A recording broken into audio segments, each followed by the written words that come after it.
les hommes, on m'accuse de causer des soucis et de retenir ces mêmes hommes. Je n'en peux plus. Jules, aidez-moi, prenez ma défense. J'ai accepté. Vous l'aurez compris, tout bien qui se détient est un souci qui nous retient. Je suis contre. Alors, par où commencer cette plaidoirie? Tout simplement, en venant ici, dans la voiture, j'étais stressé.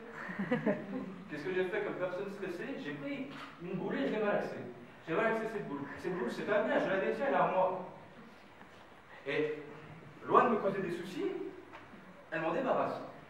Ça marchait, je n'étais plus stressé. Je me suis dit, c'est déjà un premier contre-exemple. Puis j'ai poussé la réflexion un peu plus loin.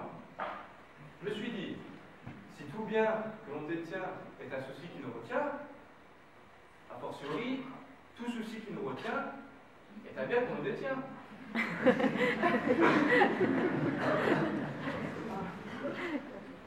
Alors, tous les soucis, tous les problèmes, tous les obstacles qui se dressent devant nous dans notre vie sont le résultat des biens. Je ne pense pas. Je ne pense pas. Les vrais coupables, ce sont les personnes. Et surtout les femmes, comme on les nomme. Et qu'on vient pas me dire que la femme est un bien. C'est vrai que la plupart du temps, elles sont aliénées.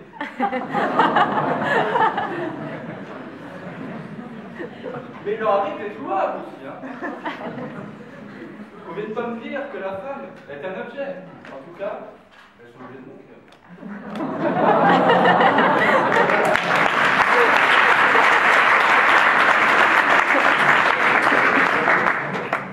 Non, plus sérieusement, le problème vient des autres. Il y a des autres personnes et vient de nous-mêmes. Prenons un exemple tout simple. Un banquier.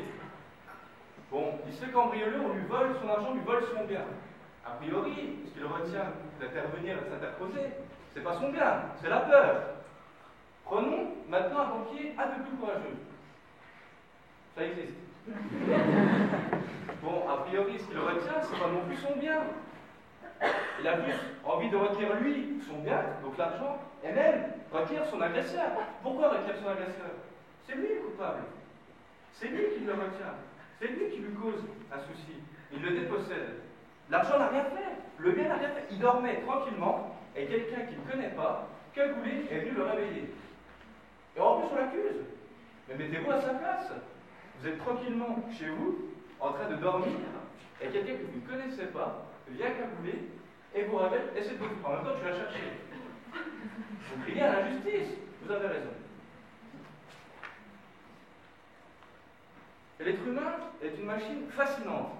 C'est-à-dire que l'être humain, en plus de souffrir des autres, n'en a pas assez.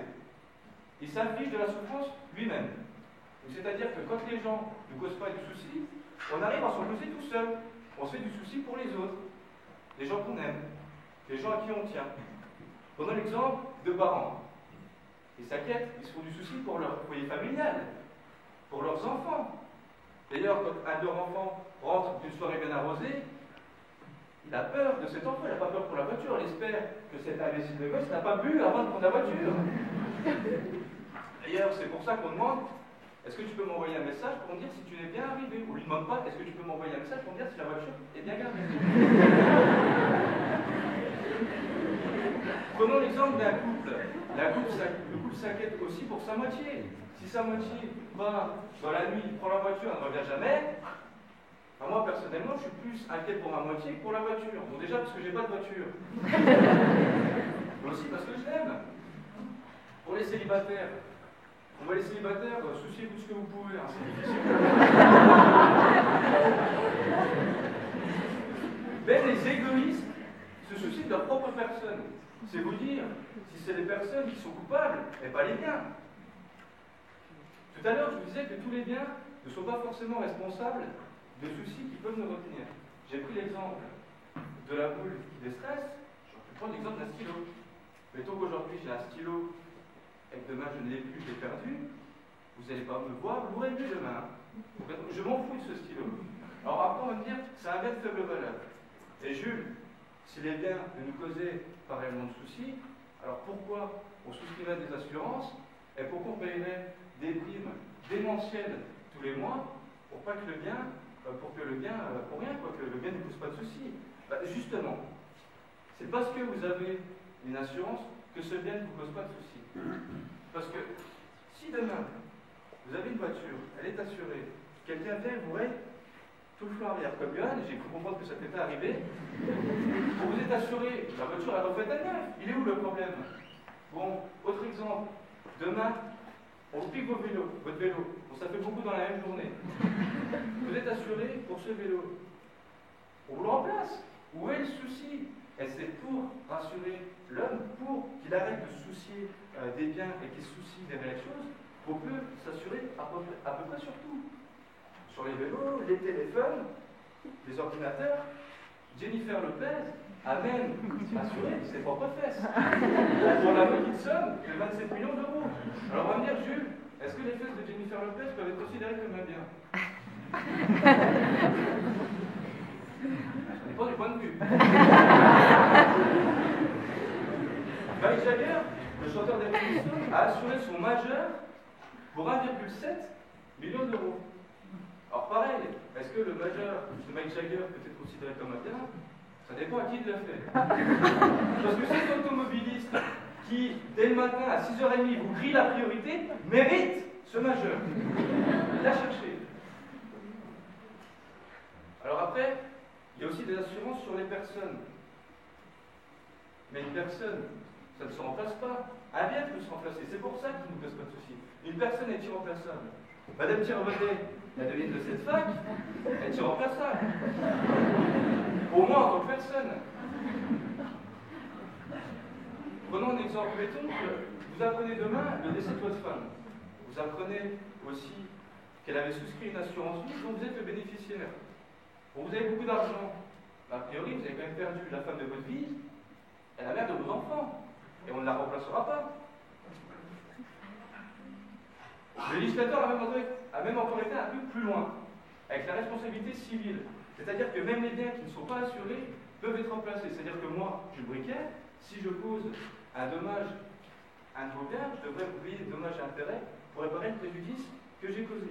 C'est pas fini. Le législateur s'est dit, on en a encore un peu sous le pied, on peut faire mieux.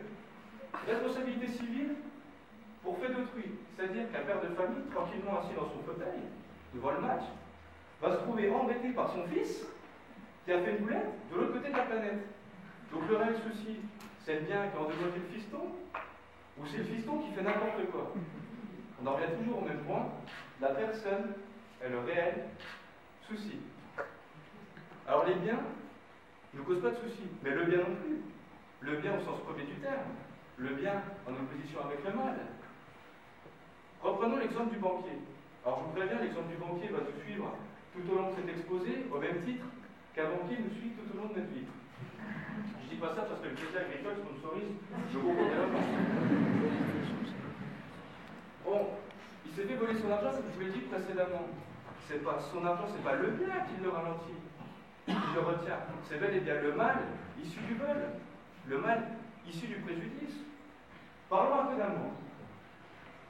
La plupart des gens pensent qu'ils aiment leur moitié pour ses qualités, pour le bien qu'ils dégagent de ses qualités. Mais non, n'importe quelle personne peut apprécier des qualités, parce que c'est bien, justement. Ce qui vous rend différent auprès de votre moitié, à ses yeux, c'est que vous aimez ses défauts. Le mal de ses défauts, vous arrivez à le trouver mignon. Sa maladresse, le fait qu'elle soit étourdie, sa timidité, peut-être ses poignées d'amour, si tant est que c'est un défaut. Décidément, messieurs, mesdames les conseillers, monsieur le président, messieurs, mesdames les jurés, je ne peux pas me laisser convaincre et vous laisser convaincre par le ministère public que tout bien que l'on détient est un mal, est un souci qui nous retient. Ce serait une insulte, ce serait une injure envers ceux qui n'ont rien. Ce serait leur faire un doigt d'honneur. Et vu que le mien n'est pas assuré comme celui de Mick Jagger, je préférerais qu'on évite d'arriver à cette situation. Imaginez la conversation, quelqu'un d'aisé, qui vient d'acquérir une résidence secondaire, et quelqu'un qui n'a rien à SDF. Imaginez la conversation. Comment vas-tu? Oh, écoute, je me suis laissé convaincre par ma femme d'acquérir une résidence secondaire, Je dois payer des mensualités qui sont faramineuses, j'ai peur de ne pas réussir à rembourser ce prêt, j'ai du souci. Et toi?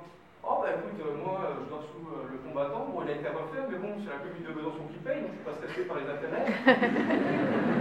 Ou alors, comme tu peux le voir, la vue est plutôt intéressante, hein, et j'ai de l'espace. Par contre au niveau de l'isolation, c'est moyen. Arrêtons. Arrêtons. Je pense que le réel souci, c'est de ne pas pouvoir subvenir à ses besoins. Tous ici, ou à peu près, se lèvent à 6h30 du matin, tous les matins. J'ai dit 2 fois. Se lèvent à 6h30 tout le temps. Soit pour aller user les bancs de la fac pour avoir un travail intéressant, ou un travail tout court, de la conjoncture économique. Et ceux qui ont déjà un travail pour avoir un salaire, pour avoir de l'argent, pour constituer un patrimoine. Patrimoine constitué de biens, par exemple. Pourquoi? Pour ne pas être dans le besoin. Si maintenant on me dit que les biens posent des soucis, ça veut dire que moi je suis briquet, et quand je dis je suis briquet, je vous embrasse tous. Je me lève à 6h30 tous les matins pour des soucis. Je me lève pour. Vous voulez que j'arrête mes études? Imaginez la conversation, comment se passe mon nouveau travail? Écoute, il est intéressant, les horaires sont pas mal, par contre au niveau du salaire, c'est un peu léger, je suis payé au SMIC. 9,73 soucis de l'heure, c'est léger. Arrêtons. Le problème dans cette affaire, c'est qu'il y a une bévue. Tout le monde pense que le bien est coupable, alors que ce sont les personnes. Ce sont les personnes qui, plutôt que de profiter de leurs biens, s'en soucient. Les biens et les personnes ne sont pas éternels. Il faut en profiter, et c'est pourquoi je resterai sur ma première idée, que les soucis sont engendrés par les personnes, et pour moi, le réel sujet, la réelle interrogation, la réelle réflexion que j'aurais dû avoir ce soir, c'est sur un sujet comme celui-ci. Toute personne à qui l'on tient est un souci qui nous retient. C'est pourquoi je demande la clé.